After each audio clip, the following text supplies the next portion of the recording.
Friends, आज के इस वीडियो में हम चर्चा करने जा रहे हैं सेंट्रल विस्टा प्रोजेक्ट के ऊपर।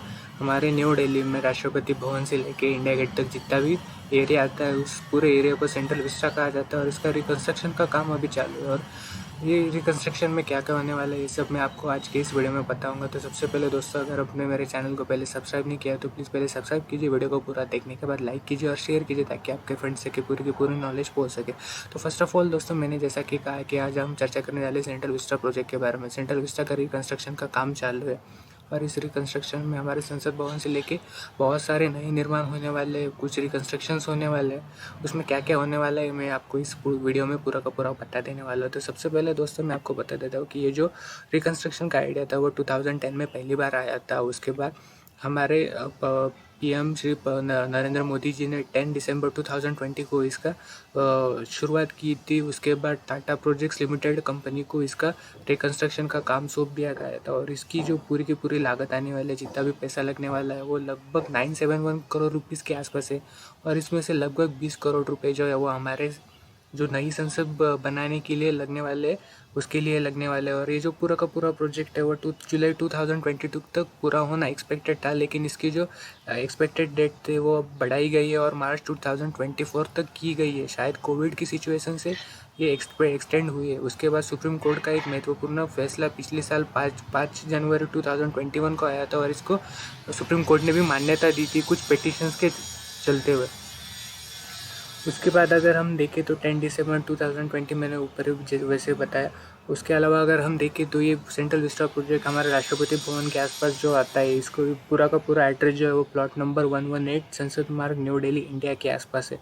और ये जो पूरा का पूरा प्रोजेक्ट बनने जा रहा है सेंट्रल विस्टा प्रोजेक्ट, इसमें लगभग 2000 से ज़्यादा लोगों को इसमें रोज़गार प्रत्यक्ष रूप से मिलने वाला है और लगभग 9000 लोगों को अप्रत्यक्ष रूप से इस योजना के अंतर्गत रोजगार मिलने वाला है। इसके बाद इसमें जो ज़्यादातर वस्तुएं निर्माण होंगी वो आत्मनिर्भर भारत को बढ़ावा देगी।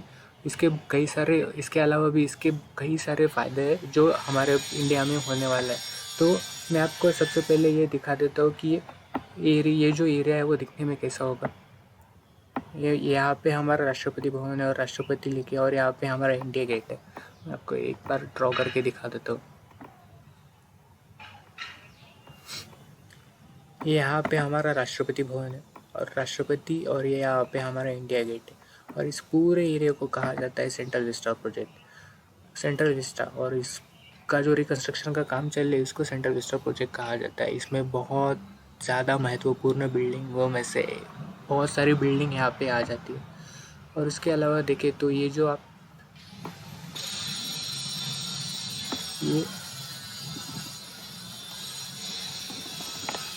यहाँ पे आप पिक्चर में देख सकते हैं कि ये जो है हमारी पुरानी बिल्डिंग है संसद भवन की, और ये जो बनने जा रही है वो नई ऐसी संसद भवन हमारे इंडिया में अभी बनने जा रही है। तो जैसा कि मैंने आपको पहले कहा था, ये रहा हमारा राष्ट्रपति भवन, ये रहा हमारा इंडिया गेट। इसमें पूरा का पूरा एरिया आता है, इसको सेंट्रल विस्टा कहा जाता है। और इसमें जो ये छोटा सा गोल आपको दिख रहा होगा ये हमारा पुराना संसद भवन है और इसके पास ही यहाँ पे जो हमारा जो नई संसद भवन की बिल्डिंग है वो बनने जा रही है।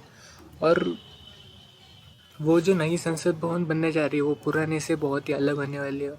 उसके बारे में आपको पता था कि जो नई संसद भवन रहेगी उसमें लगभग लोकसभा सीट जो है वो 888 कैपेसिटी के रहेंगी, जो यानी तब की जब लोकसभा हमारी जो पुरानी संसद भवन थी उसमें जो लोकसभा चैम्बर था उसमें सिर्फ 550 पर्सन से बैठ सकते थे। उसके अलावा अगर हम देखें तो राज्यसभा की 384 सीट्स पूरा नई संसद भवन में मिलने वाले हैं, लेकिन पिछली वाली की तुलना में कर रहे तो लगभग यानी पिछली वाली में 250 सीट्स ही थे। अगर हम देखें तो नई संसद भवन जो बनने जा रही है वो ट्रायंगल इन शेप बनने जा रही है, यानी त्रिकोणाकार की हमारी नई संसद भवन होगी, जबकि पुरानी अगर आपने पिक्चर में देखी होगी तो एक गोल आकार शेप में आती है। ये गोल आकार शेप में आती है।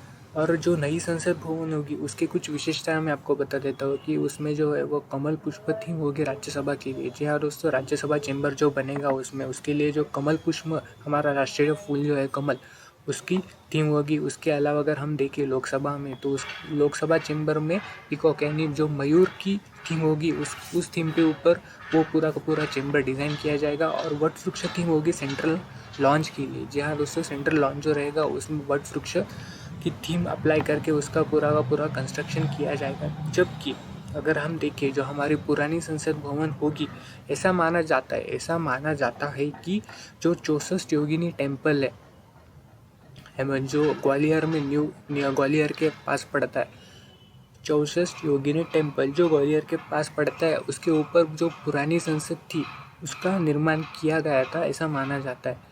और मैंने नए के बारे में बता दिया है कि कमल पुष्प की थीम पे ऊपर कुछ रहेगा, पीकॉक के थीम पे लोकसभा रहेगी और वट वृक्ष की थीम पे सेंट्रल लॉन्च होगा।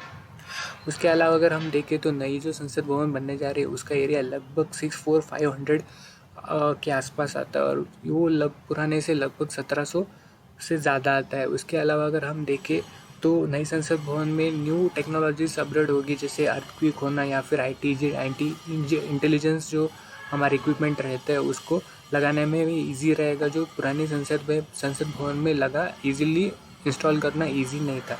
उसके अलावा अगर हम देखें तो इसमें संविधान सभागृह भी होगा, विश्राम गृह होगा, ग्रंथालय होंगे, म्यूजियम्स होंगे जो हमारे भारतीय वारसा को प्रतीत करेंगे। तो दोस्तों, पुरानी संसद भवन का जो निर्माण था वो लुटियंस और बेकन ने किया था। ये दोनों आप देख सकते हैं, एडवर्ड है और ये लुटियंस है, इन दोनों ने पुरानी संसद भवन का निर्माण किया था लगभग 1921 से लेकर 1927 के आसपास। और उसका जो पूरा का पूरा व्यास था वो लगभग 560 फुट था और इसमें लगभग 144 पिलर्स थे। ये आप देख सकते हैं, लगभग 144 पिलर थे और ये सर्कुलर इन शेप था। लेकिन जो नई हमारी संसद भवन बनने जा रही है उसमें जो हमारी नई संसद भवन है वो ट्रायंगुलर आकार शेप है और जो निर्माण का काम दिया गया है वो टाटा प्रोजेक्ट्स लिमिटेड को दिया गया है। तो जी हाँ दोस्तों, अगर हम रीजंस की चर्चा करें कि क्यों हमें नई संसद भवन का निर्माण करना पड़ रहा है, तो मैं सबसे पहले दोस्तों बता देता हूँ कि हमारे संविधान में ये लिखा हुआ है कि जितने भी हम लोक प्रतिनिधि हमारे देश से संसद में चुन के जाते हैं उनका कुछ रेशो होता है हमारे पॉपुलेशन के साथ। लेकिन हमारे पॉपुलेशन जो है वो दिन ब दिन बढ़ती जा रही है। उसके रेशो में अगर 2026 के आसपास अगर उसका संसद भवन के जो प्रतिनिधि है उनका अगर रेशो चुन के आया जाए तो रेशो वो जो प्रतिनिधि होंगे उनकी जो संख्या है वो बहुत ज़्यादा बढ़ने वाली है, लगभग 888 के आसपास, जैसे कि मैंने चैम्बर्स की सीट्स के हिसाब से मैंने कहा है।